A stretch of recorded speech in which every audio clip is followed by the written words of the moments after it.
బంగాల్ రాజకీయాల్లో కీలక పరిణామం చోటు చేసుకుంది. సీఎం పదవికి రాజీనామా చేయనని భీష్మించి కూర్చున్న మమతా బెనర్జీకి గవర్నర్ ఆర్ఎన్ రవి షాక్ ఇచ్చారు. మమతా బెనర్జీ రాజీనామా చేయకపోవడంతో బెంగాల్ టీఎంసీ ప్రభుత్వాన్ని బర్తరఫ్ చేశారు.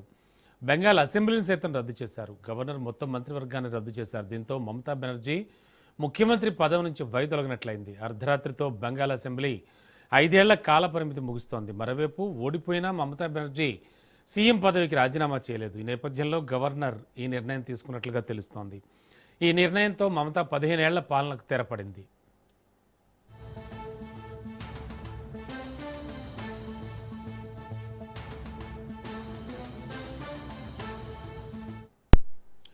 మే 8న బీజేపీ శాసనసభాపక్ష నేతను ఎన్నుకోనుంది. మే 9న బెంగాల్లో తొలిసారిగా బీజేపీ ప్రభుత్వం కొలువుదేరనుంది. ఇటీవల 294 అసెంబ్లీ నియోజకవర్గాలకు జరిగిన ఎన్నికల్లో బీజేపీ ఏకంగా 207 స్థానాలను కైవసం చేసుకుంది.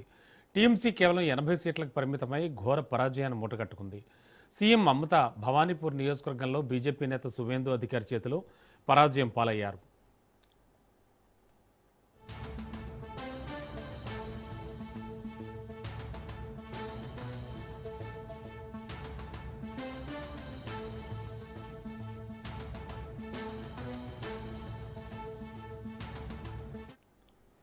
బీజేపీ గెలుపును దొంగిలించిందని, వారి గెలుపు అనైతికమని ఆరోపించారు మమత.